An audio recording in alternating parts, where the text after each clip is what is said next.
Welcome to the Wellness Biz Academy, where we turn passionate practitioners into profitable practice owners. I'm Cass Duffield, corporate business strategist and naturopath, showing you how to build a thriving practice with simple, proven systems that work. Let's create the practice that you long to have, because it's time to start living your passion and growing your practice. Hi everyone and welcome. Now tell me, are you finding yourself struggling with marketing your online business right now? Are you a little bit stumped on what to do to start to get some traction and to start to see some action for all the hard work that you are putting in? You are not alone. I am hearing this so much right now. So on today's episode, we are lifting off the veil and we are talking about 7 ways that you can enact in your business right now that are going to improve your marketing. I want you to get some results from all of that hard work. So I'm going to give you the top 7 things that are working right now to start to get some traction. I know that marketing is not the thing you love about your business. I understand one thing to be true, and that is that majority of you listening to this don't actually like to do your marketing. You know it's important. You want clients, you want more income, but you don't actually enjoy doing the marketing. Part of my mission in this business is to change that. There are ways and means that you can use to market your business that make it more fun, more enjoyable, and less of a chore. So part of what we're talking about today are some of those ways. I also need you to realize that part of marketing in 2024 and beyond is about being flexible. Things are changing faster than they ever have before. Have we ever seen a year where we've had things like AI come out in so many different ways, and it's affecting so many different areas of our business and the way we market and the way we show up? It is not the only change we've had. We're seeing algorithm changes across lots of different platforms. We're seeing different prioritization of different types of content on different platforms. We're seeing less traction in terms of traffic driving from some of the social media platforms than we've ever seen before. So we need to, as entrepreneurs, stay very flexible and be very attuned to where our audience is and what our audience needs. It's probably not the time to be chasing trends, and I know that goes against what a lot of people say.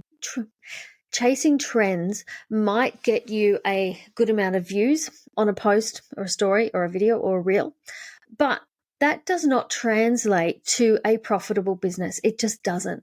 I've had clients come to me that have multiple followers. I'm talking someone even that had 6 figures in their followers on a social media platform and was not making a cent from their business.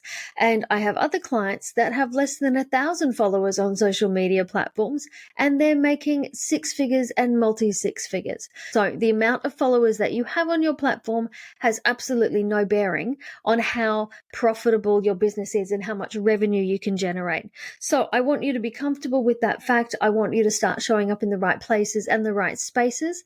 And I want you to start seeing some results for all the hard work that you're putting in. Most of all, I would like us to start finding ways that you can market your business that you actually enjoy. Wouldn't that be nice? All right, so today we're going to cover off 7 ways that I know you can improve your marketing right now so you can start to see some results. Number one is a bit of a broader area, but it's something that many entrepreneurs don't think about. And it is the behavior of your buyers, the behavior of your clients, your customers. This is something that's not normally considered. We often create our marketing, create our messaging, put it out there, but have you ever thought about the behavior of the people that are buying from you? Why are they buying from you? What do they want to hear? Where do you want them to go? Something I think is really important in here is what I call bridging the marketing gap. You might have heard me deliver this content on masterclasses before. It's not something that I think I've shared often on the podcast, if at all, but I know I've shared it in some of my masterclasses and trainings. I call it the marketing gap. And if you can envisage for a moment a great big chasm, great big rocky chasm, and on one side, one cliff top over on the right-hand side is you, And on the other cliff top, over on the left-hand side, is your potential client. You are standing at that cliff top and you see that potential client and you are waving and you are yelling out. You are trying to get this person's attention. But what you are yelling out is, come buy my thing, get my email, download my list, join my blog, read my article, come watch my live. And your potential client is standing on the other side of that massive chasm, most of the time not hearing what you have to say, and so disinterested in those messages that their ears aren't pricking up anyway. If you want to bridge that marketing gap, you have to build a bridge. And how you build a bridge is from your messaging. You need to dive into the buyer behavior and what that buyer wants to hear and craft a bridge made from those messages. So instead of shouting messages such as, come read my blog, buy my thing, download my list, join my emails, what you need to be saying is, this is going to help you achieve XYZ. You are going to get this amazing outcome from my program, from my package. Let me show you how this is going to improve your life. You need to be crafting messages from the point of view of your ideal client so they can see themselves in what it is that you offer. No longer do we want them to be guessing. We don't want them to come and read a blog and just guess. Is this the right fit for me? Is this not? Or to check a sales page and think, will this help me? Will this get the result that I want? You want your messaging to be so crystal clear that there is no question left. You also need to be using messaging and marketing long enough to get a result. Put in your mind's eye again that great big chasm that I had you envisage in the beginning. Great big chasm between those two cliff tops. You need to build a bridge step by step from one side to the other so you and your client can meet in the middle. The steps on that bridge are made of your marketing messages. So you need to be sharing messages that nurture your ideal client across that journey. The person that you want to work with, nurture them across the bridge that you're building, across the marketing gap, so they can come and work with you. Number two, and you've heard me say this before, but I have to reiterate it because it is the one thing that is going to really start to push this forward for you once you get those messages right, the messages that your ideal client needs to hear across the marketing gap.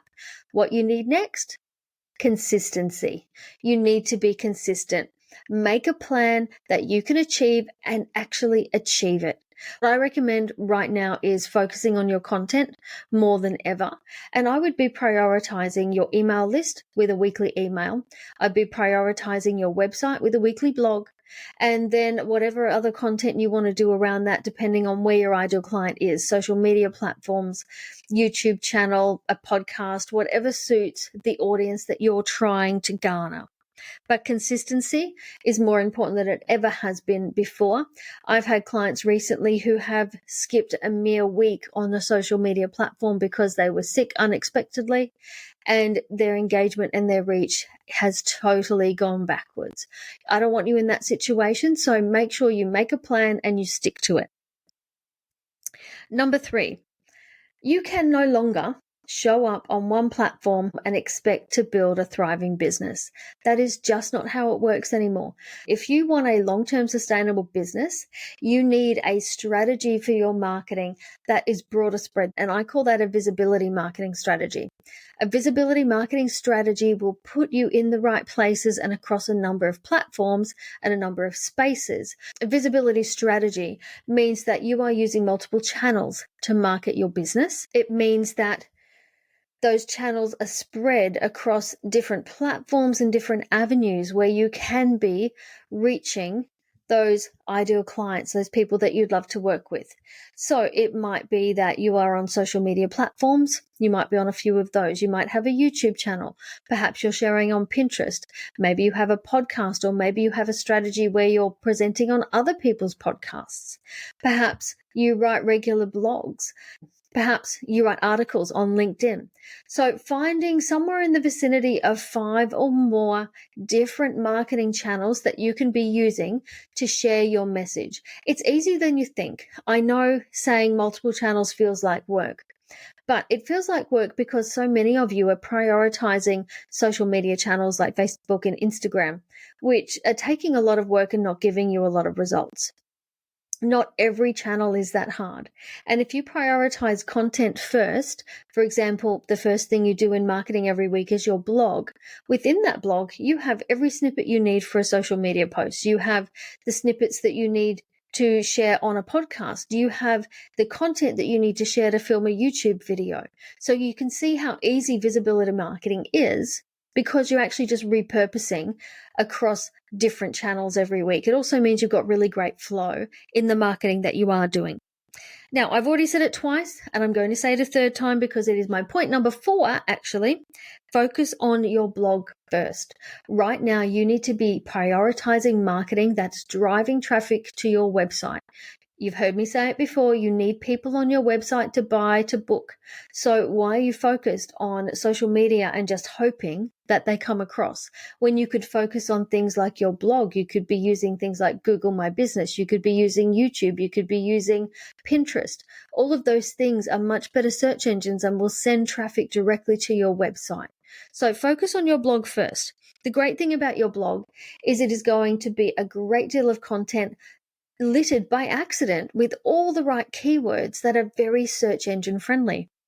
You will be writing a blog using the exact words that your ideal clients would be typing into a search engine, which makes it highly searchable and highly easy to find. It will raise your ranking. It will bring you more traffic. And the more frequently you do these blogs, the higher up in the Google ranks you will go. Number 5, it is the next step on from consistency, actually. Number 5 is having a plan, and I want you to start planning quarter by quarter. I know for a lot of you an annual plan is too much, and I absolutely understand that. Having a very broad-based plan of what you want to launch throughout the year is probably enough. Then if you can implement this on a quarter by quarter basis, sit down and work out for the next quarter, what is it that you need to promote? What sort of messaging that you need? So you know that in month 1, you're talking about this. Month 2, you're talking about that. Month 3, you're talking about this other thing. It gives you an idea of where you're heading. It might be that you're launching a certain offer. It might be you're promoting a webinar or a masterclass. It might be that you have a new signature program coming out. It might be that you have some new one-to-one client spots available. So put that into your plan. Then how you execute that is month by month. So you would then sit down and write the content for that first month. That might mean if you're doing a weekly blog, that might mean you need 4 blogs. You probably need 4 emails. You will need some content across your social media channels. You will need a Pinterest post for each of those blogs, and you will most likely need to film a little video for YouTube on whatever the content is on those blogs. But when you can put it into batches such as this, it becomes so much more easy to implement. So I recommend planning quarters and then schedule month by month. Now, number six, and I have mentioned this, but I just wanted to put it in as a point of its own accord so I can really hammer this home with you. Please stop putting so much focus right now on social media channels. We love our social media. I spend time there every day. But it is not driving traffic to your business. Less than 1% of those people are coming off your social media channels and onto your website where you need them to be. So focusing on social media is never going to grow your business unless you are an influencer. That's a whole different ballgame. But I know you in my audience, that is not you. Okay, you are building a quality, long-term, sustainable, growing business, and for that reason, social media is never going to be your traffic driver. It is important for brand awareness. I wouldn't stop using it altogether. I would make sure that there are some posts, some scheduled content coming out, so there is always something fresh there for your audience to consume, but I wouldn't be prioritizing it. I would be putting it in an ecosystem with other marketing channels and other marketing activities. And number 7, please go and have a look at your website. Your website. Now, we've already said so many times in this episode, your website is where people come to book and to buy. I cannot tell you how many times I go and look at people's websites, people who have just started working with me or might be inquiring about working with me, and their website is just not the shop front that you would want to have. Think of your website as a shop front. And if someone was checking out your business, is that the front that you want them to see? Most people's websites I look at aren't crafted properly. The homepage doesn't have the right messaging. It's not saying the right things. And most of the time, the entrepreneur I'm working with says to me, yeah, I know it's not good. I know it's not good. I will get around to fixing it, but it's not good. Well, what's the point of doing all this work marketing and sharing everything, all these amazing things you've got to give, if when they come to your website, it puts them off working with you? So please go and have a look at your website and start putting some work into that to get it right. So today I wanted to provide you was some very clear, strategic, simple, actionable tips that you can take and start using right now that are going to improve the results you're getting from your marketing. Just in a nutshell, we talked about delving into the buyer behavior and understanding what it is and what they need. And I shared with you my theory of the marketing gap. We then talked about consistency and how it's more important than ever to be consistent in our marketing. We talked about a visibility strategy and how to start to implement a simple visibility strategy, which will give you more traction. Then we talked about your blog, focusing on blog first as a way to drive traffic to your website, those SEO-rich blogs that you're writing, prioritizing those weekly. We then talked about planning by quarter and executing your content monthly. So breaking it down into smaller chunks that makes it much more manageable. The sixth thing we talked about was social media, and we talked about not putting so much emphasis on social media, focusing on those other channels that are giving better results right now. And number 7 we wrapped up with was your website and making sure that it's a shining example of what you want to show to potential new clients. So thank you so much for joining me today. If you are looking to improve your marketing and to build the business that you long to have, right now, my friend, I've got 2 spots, only 2 spots in my premium one-to-one mentoring, my VIP mentoring. If this is something you might like, grab the link in the show notes. Let's jump on a connection call and see if this is the right fit for you. I would love to be able to help you master your marketing and grow your amazing business. So have a great week. And until next time, I'll see you then. Thank you for listening to the Wellness Business Academy podcast with me, Cass Duffield. If you are interested in growing your practice, come get my free guide, The Practice Success Toolkit, at cassduffield.com or grab it in the show notes. Thanks for being here, and I'll see you next time.